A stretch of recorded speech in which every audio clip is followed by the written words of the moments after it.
there. Welcome back to another episode of the Joy of Painting series with me, PSR. It's an absolute joy to have you here, and if it's your first time visiting, I want you to grab your rattle cans and your creative spirit and paint along with us. In my last video, we painted a rifle. I figured we might as well rattle can a pistol this time.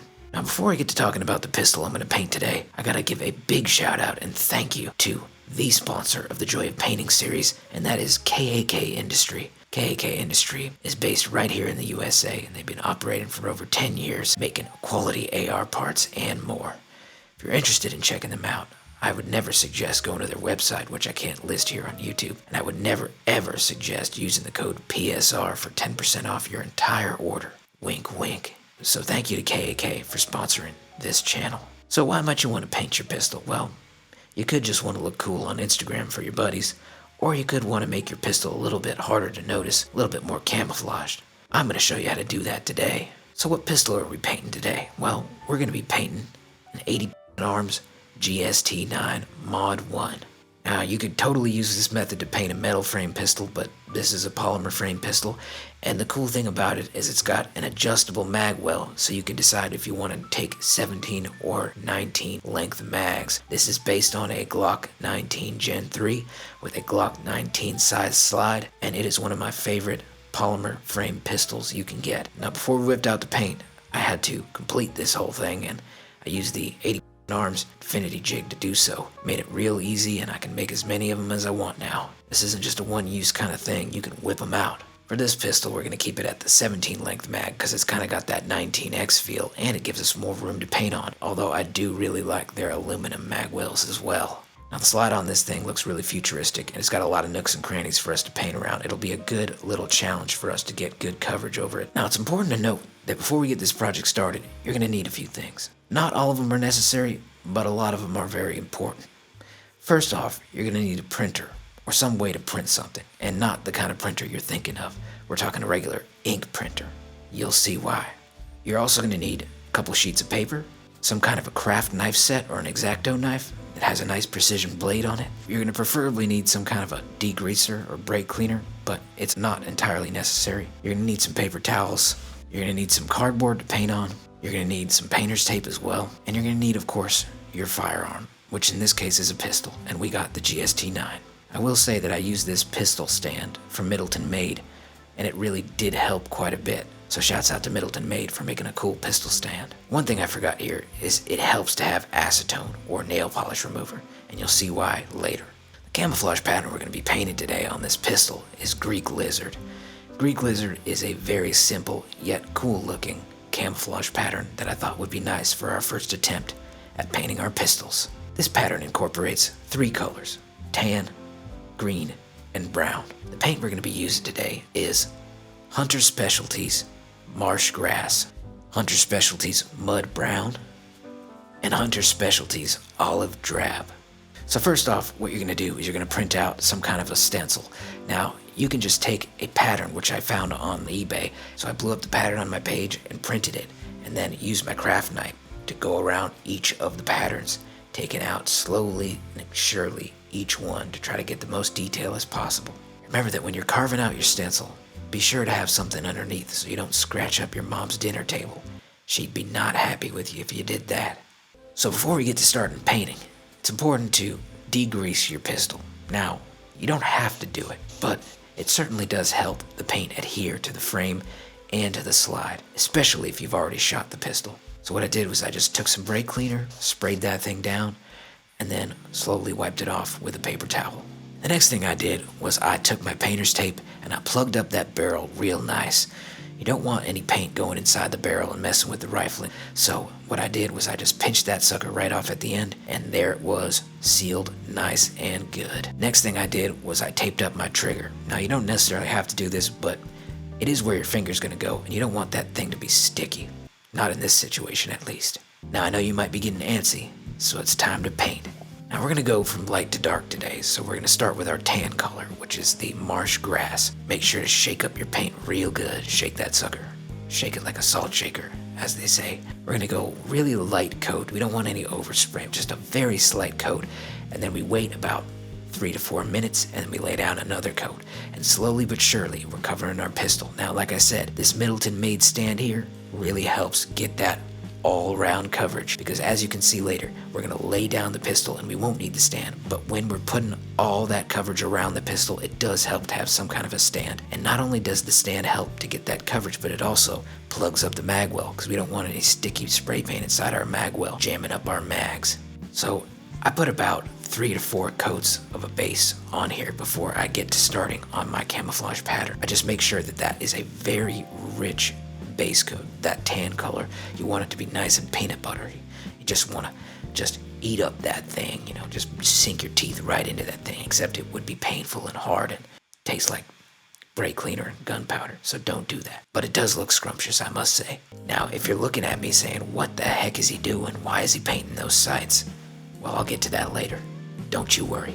They're going to be just fine, but we're painting the sights. So before we move to the next step, make sure you check your pistol. Just make sure you got all the coverage you need. The area where this part meets the handgun is definitely one that I almost missed, so I just had to get up underneath there to make sure I got the right coverage there, as well as the Picatinny rail. Those are areas that are harder to get when you're painting it in this position.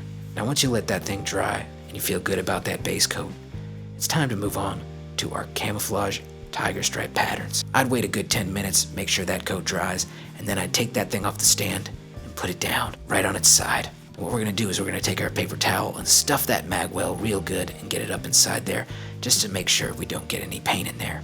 The next color we're going to be putting on is the Hunter Specialties Olive Drab. Make sure you're shaking your cans real good. It's important to note that when we're about to do this, it's okay to mess up, because you can always paint over it, and you can always start over, strip the gun, and get back to black in no time. There's really no wrong way to paint a pistol. So once you're ready to take a deep dive into the camouflage pattern, we're going to get out our stencil and place it over the pistol.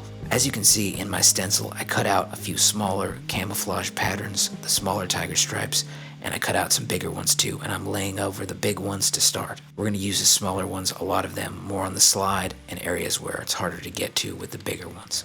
So we're going to do nice clean strokes while holding that stencil, trying to keep it as still as possible and as most pressed up against the handgun as possible. And once we lift it up, we can see we got our pattern there. Now if you feel like you've got some blank spaces, take some of the smaller tiger stripes and just paint them where you feel like they're necessary, filling in where you need. And take a step back if needed and just admire your work. It's a good thing to do sometimes. Next up, we're going to be using the Hunter Specialties Mud Brown. This is going to go over our current pattern, and it's okay if the patterns overlap, because that's what camouflage is all about. So we're going to take that pattern, put it over our pistol, and give it some nice clean strokes, making sure we don't hold it for too long, but make sure we get a good coverage over that pistol. And do the same step with the smaller stencils, filling in the areas that you may have missed. Given that the Greek Lizard does kind of go horizontally, that's the way I approached it on my pistol, but you could go whatever direction you like. Now after the pistol dries and you feel good about it, I want you to turn it over and do the same thing on the other side. Golly, doesn't that look nice? I hope you're having fun, because I sure am.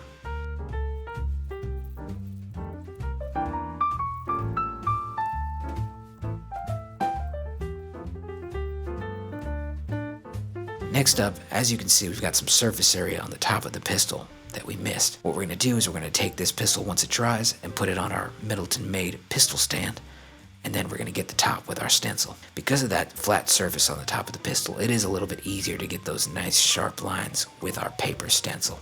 And here I am taking a little bit of the smaller areas and going over them, getting that nice fine lizard pattern all across the top. Next up, with our brown color, we're going to do nice quick strokes, getting a nice detailed lizard pattern. And don't be afraid to paint the sights. We're almost there. Lastly, I want you to make sure you covered the whole pistol. It's hard to get around that when you're painting the top and the bottom.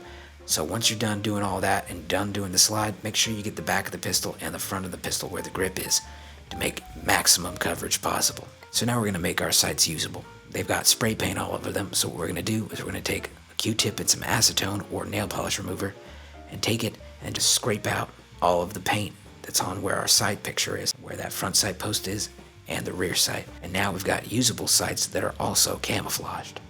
Nice. So you're gonna let that thing dry, I don't put any clear coat or anything on it. Now, if you like sticky stuff, you could use the gun right away, but I would recommend letting it dry at least 1 to 2 days before you use it. When we look at the Greek lizard pattern, I think our pistol turned out just fine. I do think the shade of green and brown is a little bit different on the original Greek lizard. If I was going to do it in the future, I would use a slightly different shade of green. But for now, I think it works great, and it mixes up with our multicam chest rig really well.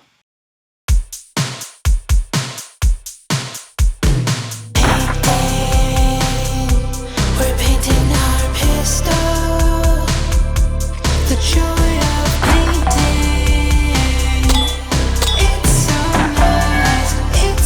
nice to paint your pistol. It's camo, can't be seen in the environment anymore. You can't see it anymore. No more black pistol.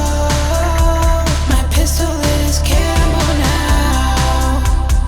Oh, it's camo now. It's camo now. Damn, bro, did you paint that pistol? That thing looks awesome. Yeah, I did. I watched the Joy of Painting series with PSR. He taught me how to do it step by step. That's a Chad move.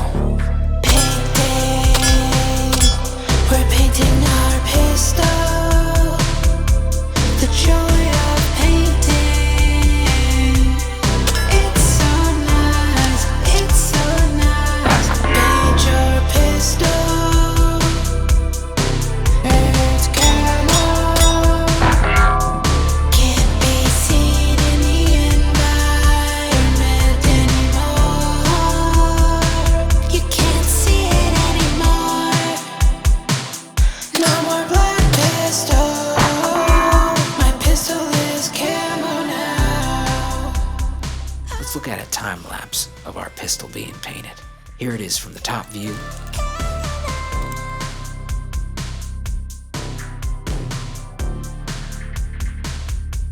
And here it is from the side view.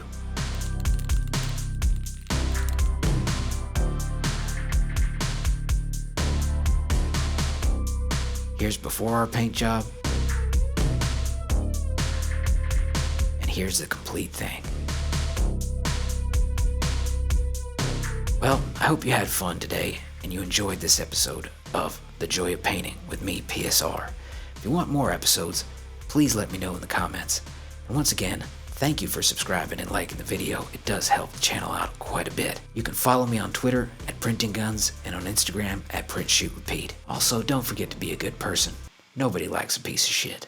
Have an awesome day, and we'll see you on the next one. Bye-bye now.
If you're wondering why the hell I'm making these sites, why the hell I'm making these sites, what kind of crazy Bob Ross making these sites, I'll get to that in a sec.